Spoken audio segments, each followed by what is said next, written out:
What do you think was the most important takeaway you want students to have about the discussion in your panel?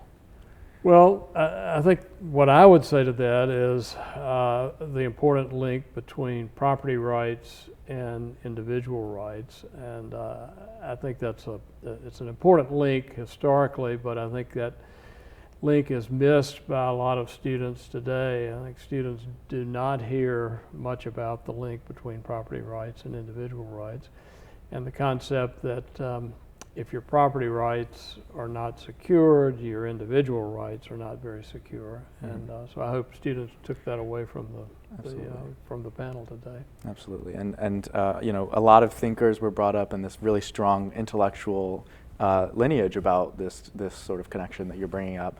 I was wondering if you have any particular people that you think we should, as students, be aware of, think about. Well, I think the panel did a very good job today of highlighting the antecedents of the Declaration, of the thinking that was going on in England and Holland and Scotland, and that influenced the framers.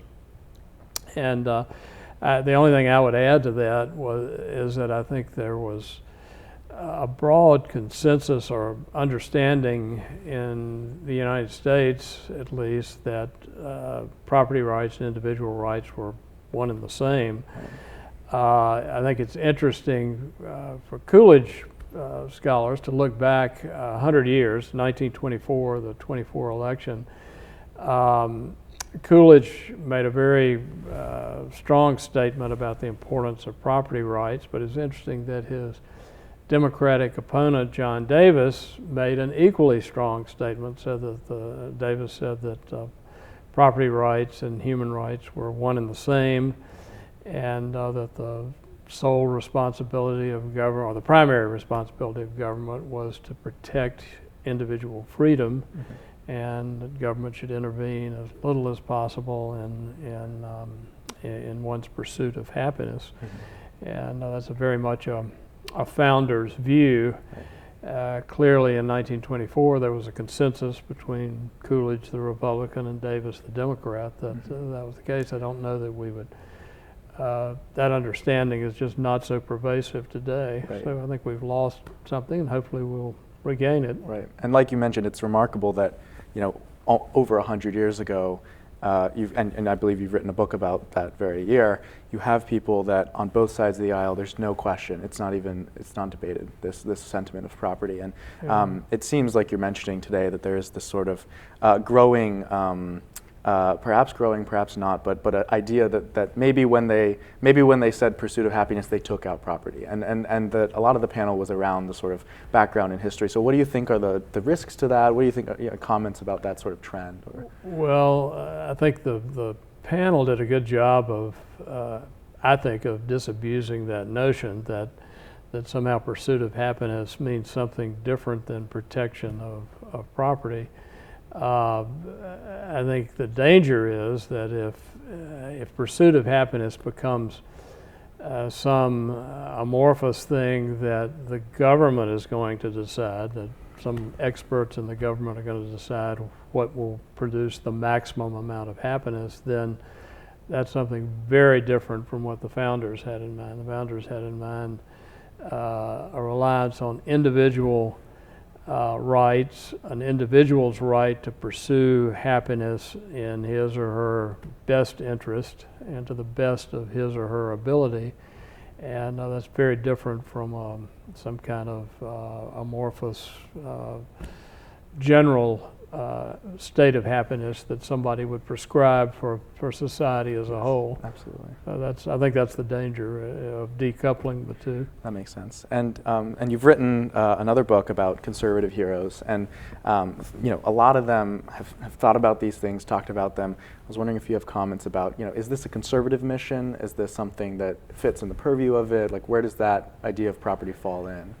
Well, I think it certainly is one of the basic tenets of whatever you want to call it, American conservatism or traditional liberalism or whatever. The concept of property rights, individual rights. The linkage is very important. And it is traceable back, as the panel showed today, it was going on before the actual American Revolution. And then you referenced my book. I tried to trace it from the founding of the Republic, at least well into the 20th century. And I think it's still traceable today in our political system, although the consensus is not as strong as it was at times. That makes sense.